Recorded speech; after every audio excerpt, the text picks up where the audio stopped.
What's going on, Dolphins? It is your boy Dillon, and so I'm making a video today because there are some interesting articles that I was reading on a few different things, some similar topics. It's all really draft related in some sort of way, not necessarily this draft, but there were some interesting articles that I do think all certainly apply to the Dolphins, and are just good added context to the Dolphins situation, right? So let's go ahead and get into it. The first article that I wanted to read is ranking the biggest draft mistakes of the past 5 years. These players entered the pros with huge expectations, were tabbed as franchise-altering additions, and ultimately flopped. Okay, so let's go ahead and get into that. They start off by saying, in most cases, draft mistakes more negatively alter the course of an NFL franchise than any other mistake. That's because that's where you're supposed to build. That's where, you get your young, high upside talent, especially in the first and second rounds, blah, blah, blah. But that's why drafting smart and how you go about it is super important. Mishaps in free agency happen all the time, and teams don't have a problem getting out of them. Look at the Jacksonville Jaguars already dumping Nick Foles and somebody else.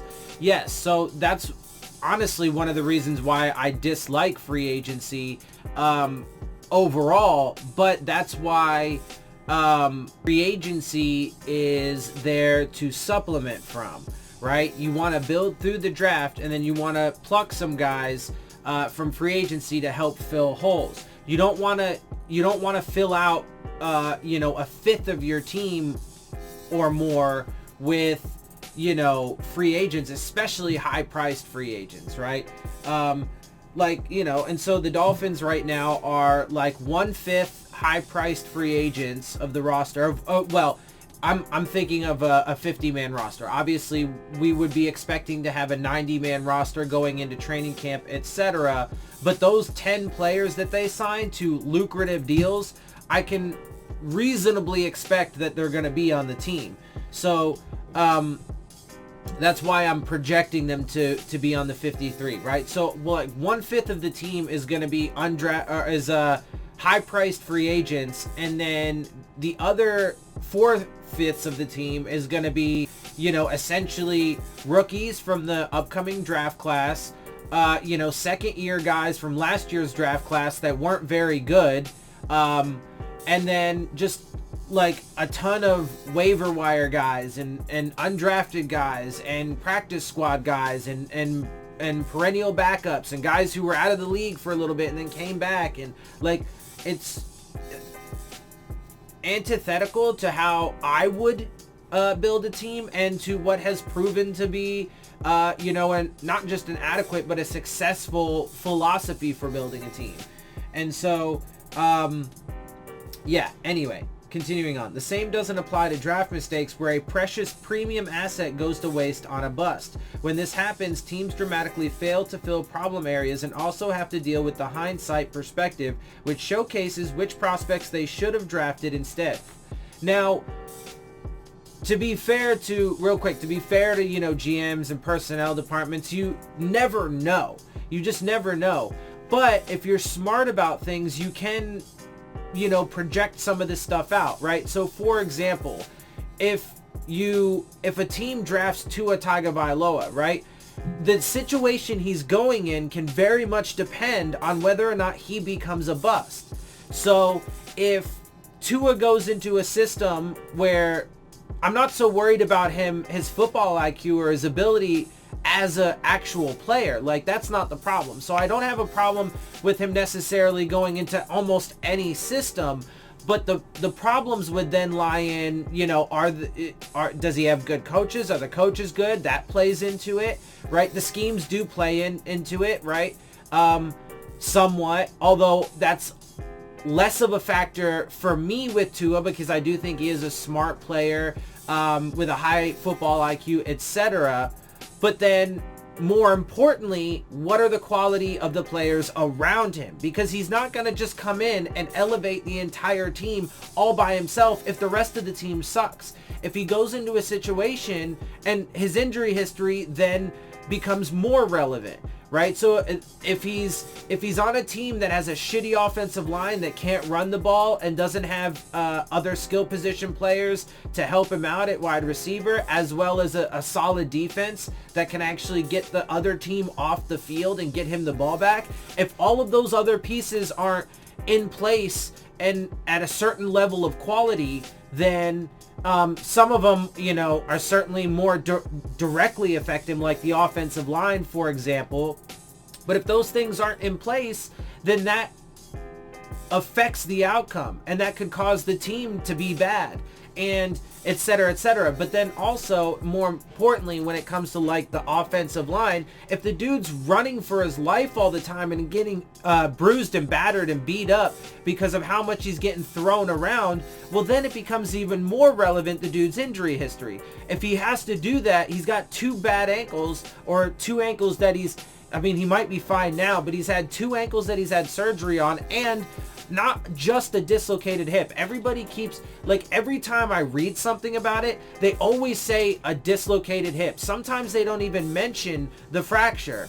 The fucking ball broke through the back of the joint, the back wall of the joint. Like, it's not just a simple dislocation. It broke through the back fucking wall of the joint. Now, apparently the fracture is healed fine. Apparently there's no blood loss, so that's good. They did get it set rapidly. We do have the best medical technology, etc., than we've ever had. So there's all of that, and that's good for him.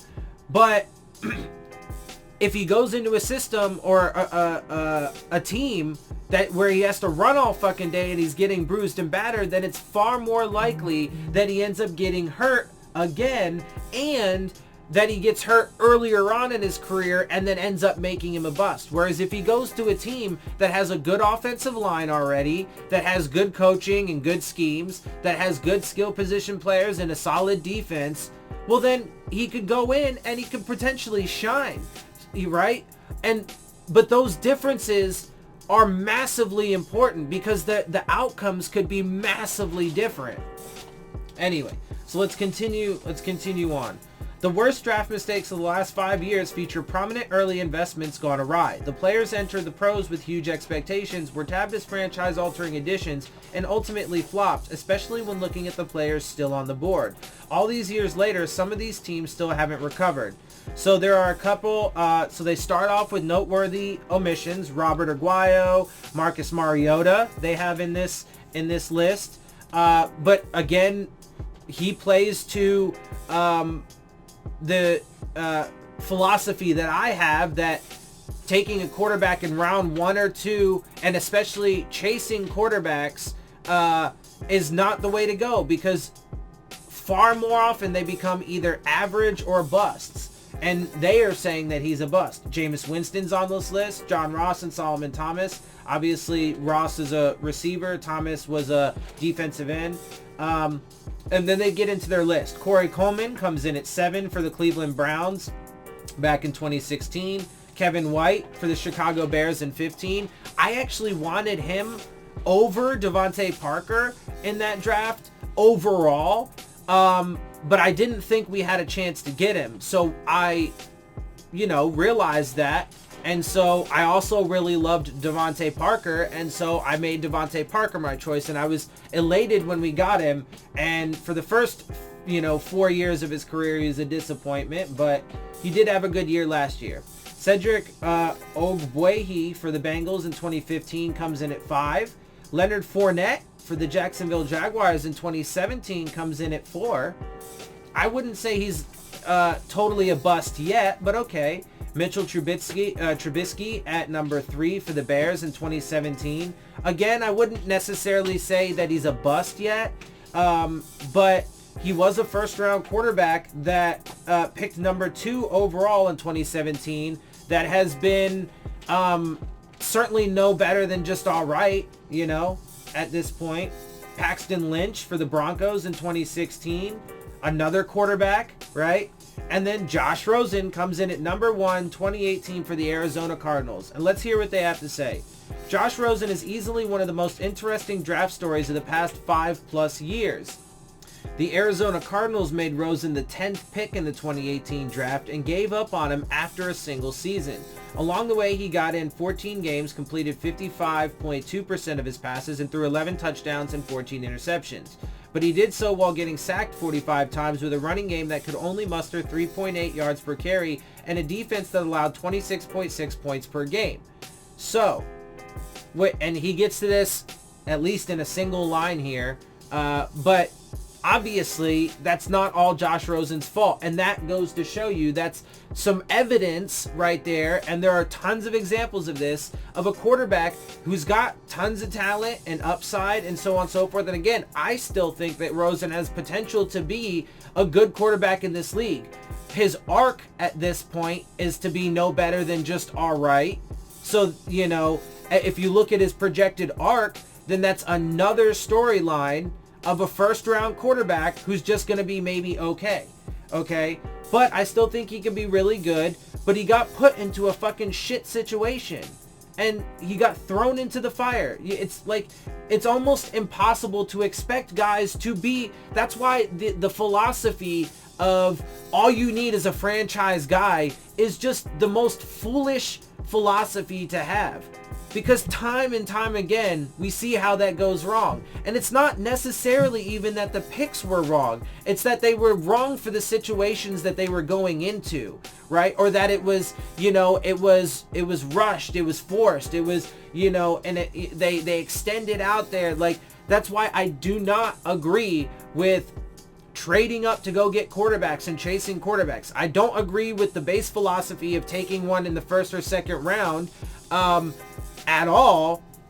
And I would take one every single year in round 3 or later, because it is a really important position. I would say that it is probably a bit more important than most other positions, but it's not the end all be all. It's not the only position on the field, and you don't have to have an elite, greatest of all time quarterback to, you know, be able to win championships. So, and consistently have success and make it to the playoffs and fight for the Super Bowl, etc. You don't need that. So, anyway, which is to say which isn't to say this is all on Rosen. So it's not. Obviously, he didn't have control over that. But then those sorts of things then develop bad habits, right? As he's scrambling for his fucking life, he's starting to develop bad habits amidst that. Anyway, the Cardinals have long been an underperforming franchise, and the front office committed to a coaching staff overhaul. But if they were willing to completely give up on Rosen after 1 year, it reeks of picking need over anything. Okay, what he means by that is it was a reach. It was overextending yourself because foolishly, because it's not necessary. And when you know, taking a guy in the first round puts enough pressure and status on them to begin with. But then when you trade up to get a guy or whatever, it adds additional, right? I'm not saying, which the Cardinals actually did. They jumped us at number 11 to go get Josh Rosen. So then it puts added pressure. And then when you throw the quarterback into the fire, it adds added pressure. And then especially when you don't have a good team, blah, blah, blah, blah, blah. Everything will then just snowball. And it turns into this massive avalanche of shit. And so it's just not smart. Anyway, and then I found this interesting actually though. Had the Cardinals passed on Rosen, Minka Fitzpatrick, Daron Payne, Marcus Davenport, Derwin James, and Leighton Vander Esch were taken within the next 9 picks. And don't forget Lamar Jackson falling to number 32. Absolutely. So they certainly could have taken Lamar Jackson. Now, but again though, if Lamar Jackson had gone to the Cardinals as opposed to the Ravens, I don't find it likely that he would have had the record-breaking success that he did this past season on the Cardinals. Would he have possibly made the Cardinals better than Josh Rosen did? Would he have potentially given them more success and be a better building block than Josh Rosen? Is he overall a better quarterback? All of that could very well be true. But it also could be true that if he went there, he would have had an okay or possibly disappointing rookie season, as opposed to the tremendous record-setting season that he had with the Baltimore Ravens. Because way different teams, coaching staffs, way different, right? Schemes, pretty different overall. But the team, the Ravens, have a great defense and a great team built around Lamar Jackson that gave him the opportunity to really...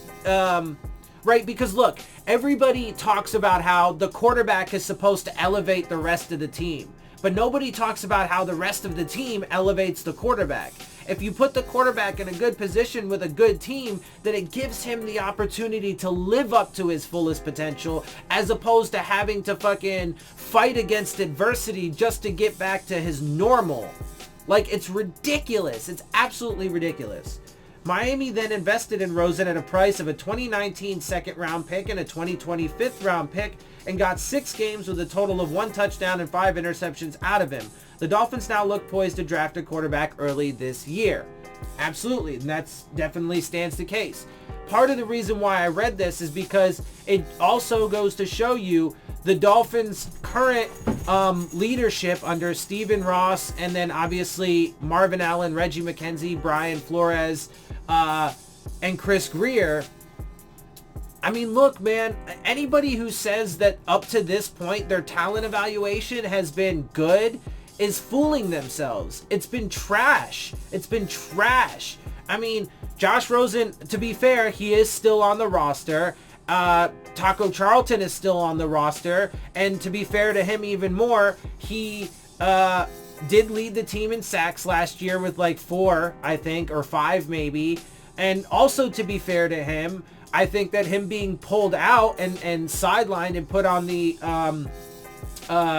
inactives list had more to do with the coaching staff intentionally trying to put the team in position to be unsuccessful last season than it had to do with his actual ability to rush the passer or his health, because I don't think that he was too unhealthy to be on the field.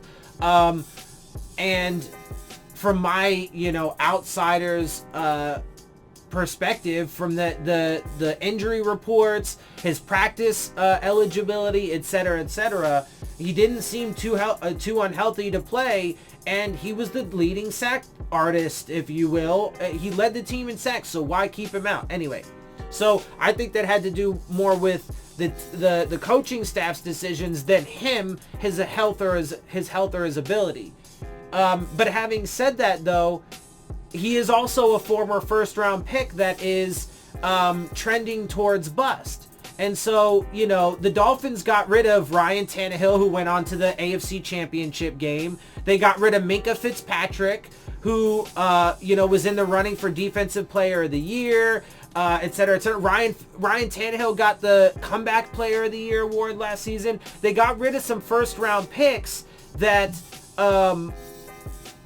not only had success here, even though people like to paint Ryan Tannehill like he wasn't a good quarterback and that he didn't have solid stats and stuff like that. Did they win as much? No, because the team was garbage around him.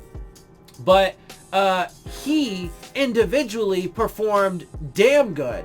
His statistics, the Dolphins records, the NFL record that he holds, all prove that. Okay, so anybody that says otherwise is a moron, because it's just factually incorrect.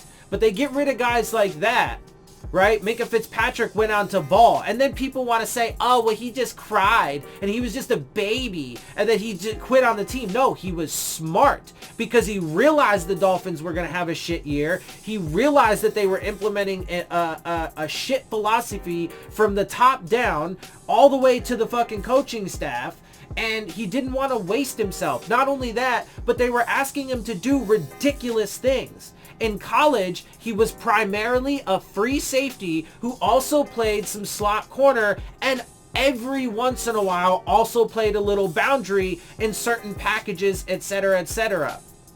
But his main position is free safety. The Dolphins then wanted him under Brian Flores to play, in addition to those 3 positions, strong safety, and linebacker, which not only puts pretty much the entire defense on his plate as far as knowing, you know, what to do and what everybody's, role is every single given play, which is a good thing to know, but that's a lot of shit. But he's not suited to play fucking linebacker. Like, are you stupid? Like, are you dumb? He doesn't have the body type or the skill set to play linebacker. He's not a fucking linebacker. He's a goddamn free safety. That's what we drafted him as. The only reason why he played any cornerback for us outside boundary in, 2018? Was because we didn't have a fucking corner out there. Xavier Howard was all we had. And he was great. But we didn't have anybody else. So it was out of necessity. But he still primarily played free safety and some slot corner. And he balled out for us. He had a really good rookie season. And then, when he goes to the Pittsburgh Steelers, lo and fucking behold, they put him at free safety and he balls the fuck out. Shocker! I wonder who could have seen that coming. Oh wait, this guy. That's right. So it's interesting, right? So the Dolphins have not proven that they are very good to this point with this power structure at evaluating. Taco Charlton, Robert Kamdichi, and Josh Rosen, all former, and they decided, look, to be fair, Charles Harris was a pick from the last regime, right? And to be fair, while I have said that overwhelmingly the Gase era drafts were great, that was certainly a pick that they missed on. But every single draft, they hit on at least half of the players, and they got some superstars. Oh, Laramie Tunsil, another first-round pick that they got rid of, right? So they got rid of all the good ones and kept all the bad ones and picked up, or it kept one bad one and then picked up a bunch of other bad ones. Not only that, but what about all those AAF players they brought in? Not a single one of them made the team. Not a single one of them made the team. Look at how they fucking constantly have been shuffling since the day they got in the door, right? We still don't exactly even know who the team's going to be this upcoming season. And just like in year one, it's going to be mostly, aside from the 1/5 of the team that was signed to high-price free agent contracts, the rest of the team is still going to be nobodies. It's still going to be super young and inexperienced. It's still going to be fucking... And then their draft last year, Gaskin... I'm going to run through this. So underperformed. Christian Wilkins underperformed at least, or whatever. Who do you have? Isaiah Prince, not on the team anymore. The tackle, Michael Dieter, was trash. Van Ginkel spent half the year injured on injured reserve, had a couple plays when he came in, but was okay, right? Like, even guys like Nick Needham and Vince Beagle, their arc is not superstardom, right? Like, they're about, anyway, I think you guys get the idea. Let's move on to the next article. 7 teams most likely to make a trade in the draft. This is an interesting article. 7 teams most likely to make a trade in the 2020 NFL Draft. Trading has become more common in recent drafts, and that trend should continue in the 2020 NFL Draft. Absolutely. With plenty of teams loaded with draft picks, there are going to be plenty of moves being made during the NFL Draft. Throughout last year's NFL Draft, there was an NFL record 39 trades made. It wouldn't come as a surprise if there's a similar number of trades completed in this year's NFL Draft. I absolutely expect there to be a bunch of trades, but I certainly expect the Dolphins to be among the top, active traders. Even if it's just the one trade, I expect them to do at least a blockbuster trade. My prediction at this point is that they are going to move up to the number 1 pick. I still think they could take Tua there, but I think that they will more likely, at this point, I am now more leaning towards Joe Burrow. So at first I was They're going to move up to the number 3 pick with the Lions, and they're going to take Tua there. Over time, with the influx of new data, etc., I have changed my position to they are going to move up to the number, and it has to do with a lot to do with what they did in the offseason. It was mostly defense, a bunch of high price guys, and then 2 guys on the offensive line. One including, Eric Flowers, who's definitely a overpaid player from my perspective. And I think it will prove to be that if there is a 2020 season. So anyway, that's what I think they're going to do. Number 1 pick, and I think I'm leaning more towards Burrow at this point, but it could still be Tagovailoa.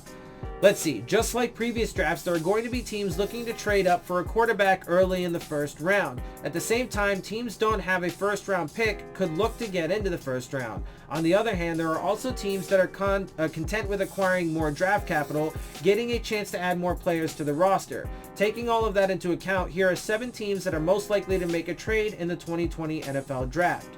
And I'm going to go through all of these because some of these are actually really important to the Dolphins and could play into that situation, our situation, right? Could drive up prices, etc., for certain picks.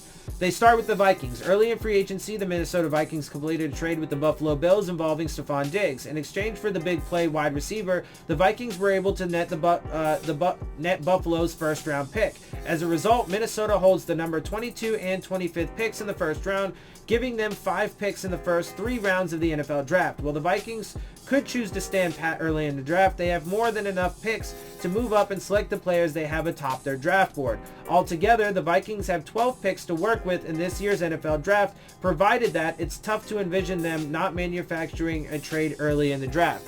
So, are they likely with the 22 and the 25th overall pick, are they likely to trade into the top 5? Not likely. So that won't that likely will not affect our 5th round pick if the Dolphins were to stay pat. But they could trade in front of us, in front of the 18th pick.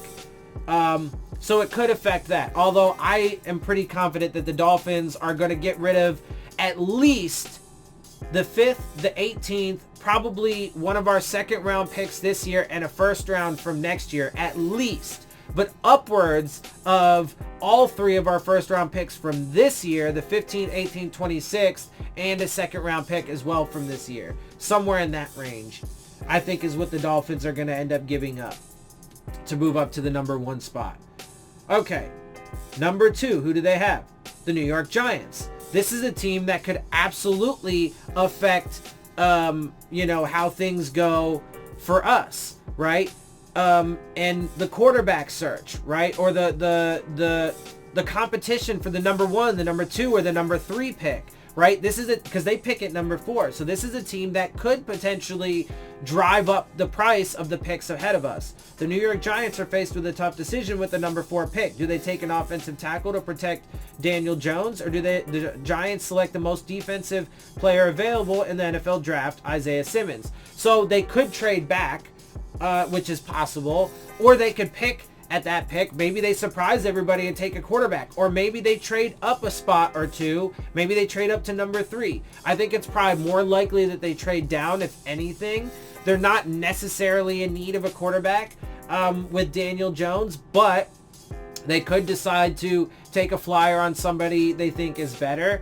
Or it's possible that they do move up and or even if they're not serious about it, even if they're just in the conversation for it, then it just adds another player, adds more competition to that mix, and could possibly drive up the price. Regardless of what they do, Dave Gettleman, the GM of the Giants, realizes that he's heading into a season that could decide the fate of his future. Therefore, it wouldn't be out of the ordinary for him to trade back into the 1st round to grab another player. It also wouldn't be out of the ordinary for a GM to decide to unreasonably trade up or he wouldn't even have to trade up. He's got the 4th pick. Take a quarterback there, right? He could take one of the top quarterbacks there, or they could trade with the Redskins, maybe push up to the number 2 pick, and then take Tagovailoa at number 2. Surprise everybody. Maybe Burrow goes 1 and then Tagovailoa goes 2 to the Giants after they trade up.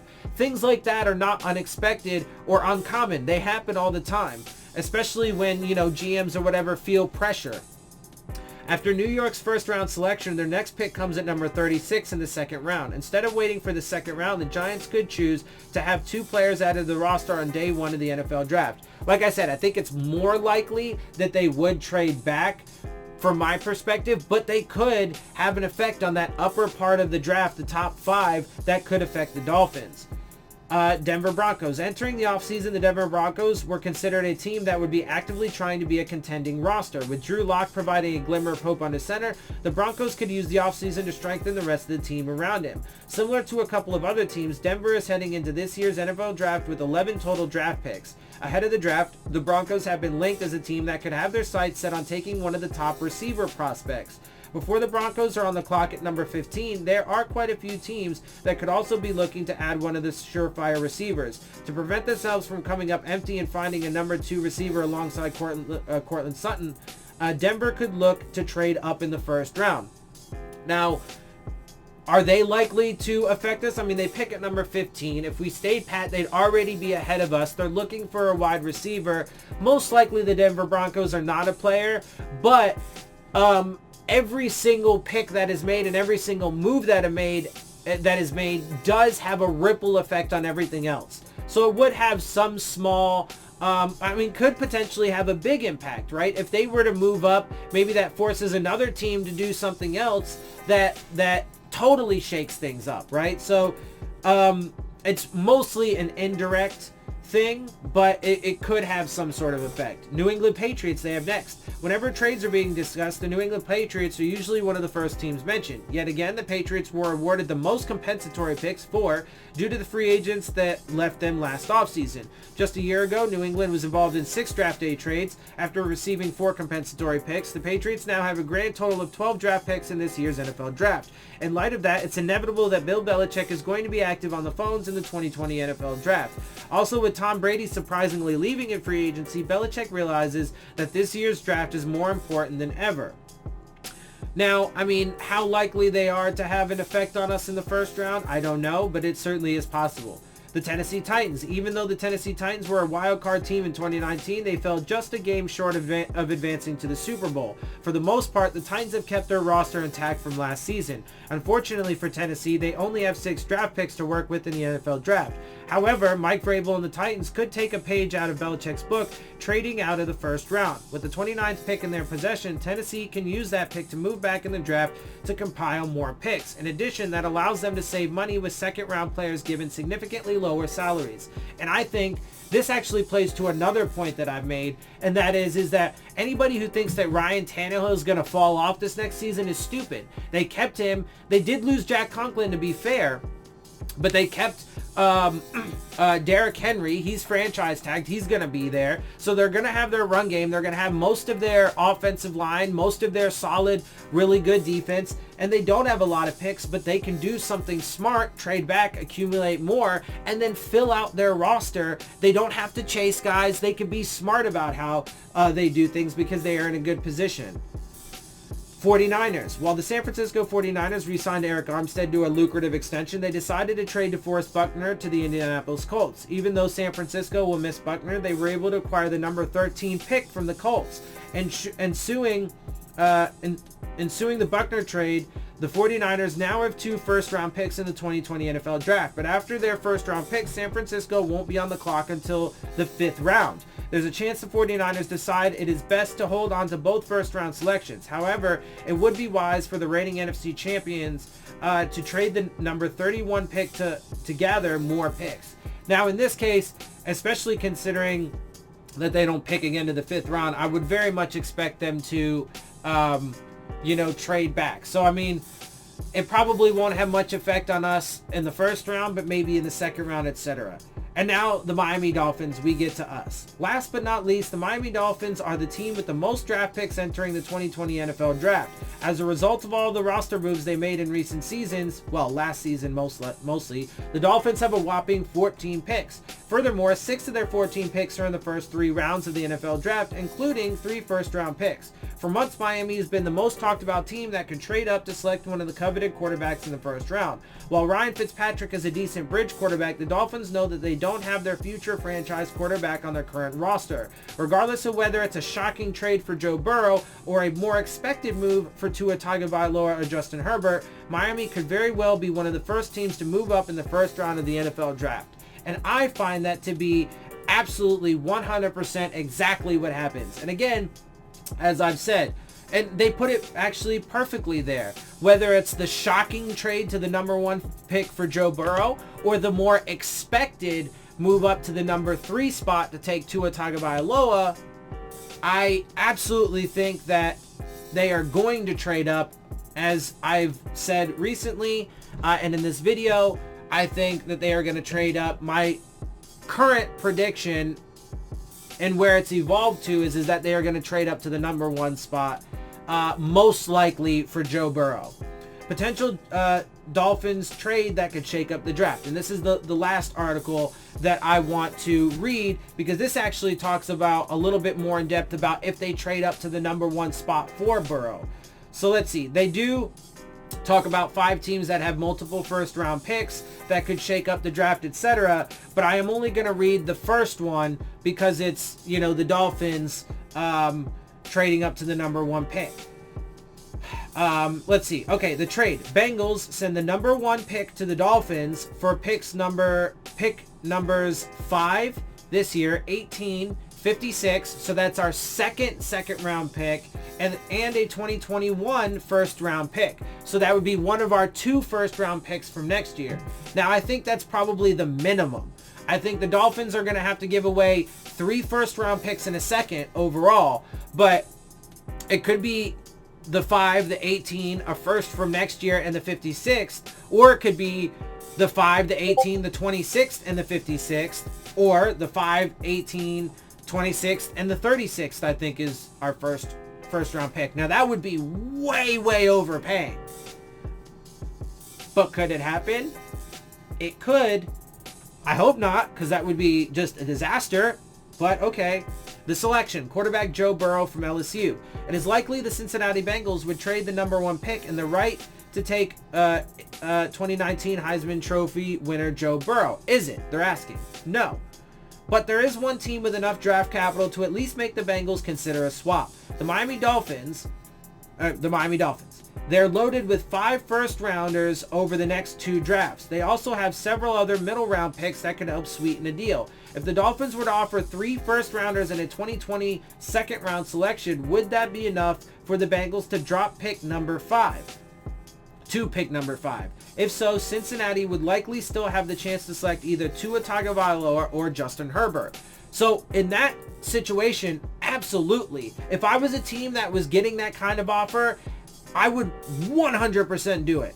Without question. And even with the picks that they accumulate from us, they could even still theoretically trade back up a couple spots. Maybe to the 3 spot with the Detroit Lions. Okay? It's possible, right? The Dolphins have gaudy draft capital, especially depending on how much they bilk the Dolphins for. I mean, if the Dolphins were to give up something absolutely outrageous, like let's say all 3 of our first round picks, 5, 18, 26, let's say they gave up the 56th pick, so our second rounder from this year, and then let's say they even throw in, like a 5th from this year, or whatever, right? Another mid to late round. I mean, that's so much. But then that's what, 5 picks, including 4 in the first 2 rounds. I mean, they could absolutely trade back up to, let's say, the number 3 spot and pick Tua there. Or they could stay at number 5. They could keep all those picks and stay at number 5 and still get one of the top quarterbacks, right? Because you still have Isaiah Simmons and Chase Young and Jeffrey Okudah that will help fill out that top 5, right? So, you know, are Burrow, Tagovailoa, Herbert, and Love all going to go in the top 5? Not likely. Will they all go in the top 10? Sure. I think you could see 4 quarterbacks in the top 10. Do I think there's going to be 4 quarterbacks in the top 5? No. So, you know, they could easily stay at number 5. Absolutely, that trade would be worth it for the Bengals. Burrow is a rare prospect. You don't know that. You don't know that. He had a spectacular season last year, but his years before that, part of the narrative around him is he a one-year wonder? So you don't know that. He has to adjust to the NFL. It depends on what situation he goes into. If he goes to the Dolphins, I guarantee you the arc is going to go down. Virtually guarantee. Obviously, nothing's written in stone, and there are possibilities. But virtually guarantee you his arc would go down. And if Tagovailoa goes somewhere where there's a better situation for him, I bet you Tagovailoa will end up being the better quarterback. And then everybody's going to be like, see, we should have took him. But if we take Tua and Burrow goes somewhere else in a better situation, I will say the same thing. Burrow's going to have the better success. I mean, anyway.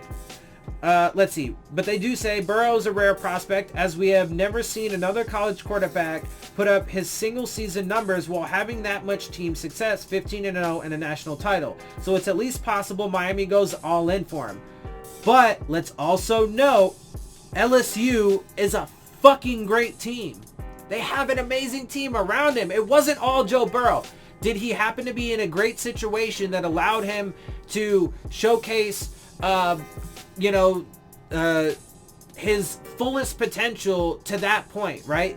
He developed, right? He had okay seasons before that, good seasons. Then he had a spectacular season, became the Heisman Trophy winner. But it was a breakout year, and in part because of the talent and stuff that he had around him. Anyway, so, I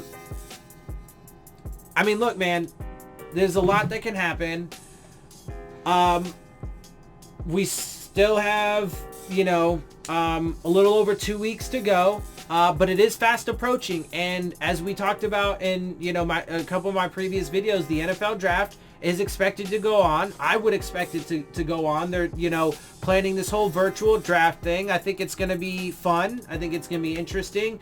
But look, at the end of the day, I think it's almost inconceivable that the Dolphins don't trade up at all. I think that it's almost it's as close to a lock as you could possibly be, from my perspective, that the Dolphins trade up. I am predicting that they are going to trade up to the number 1 pick, most likely to take Joe Burrow at this point. But we will wait and see. And it is right around the corner.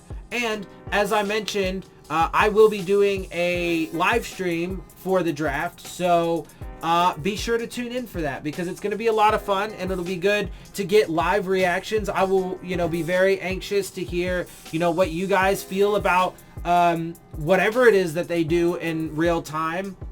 And so make sure that you guys, you know, join me for that. It's going to be a blast. We're going to have some fun regardless of what they do. Even if I dislike it, even if they do trade, you know, a gang of picks for the number 1 pick, I'm going to be disappointed by that. I think it's going to be a terrible move, but it's still going to be fascinating and interesting, and it's going to be a roller coaster of things. So let's see what happens. And hey, maybe they shock me and maybe they trade back, right? So we'll see. All right, guys, I'm going to get out of here. I hope you guys enjoy my videos and perspective. If you do, make sure you hit the subscribe button. Make sure you hit the like button. Make sure you hit the bell if you want to get the alerts. Share my channel and videos with your friends and family. Leave your questions, comments, and concerns down in the comment section. And, of course, as always, make sure you follow me on Twitter at Dillon Tartaro. And with that, I am out. I'll see y'all soon. Fins up.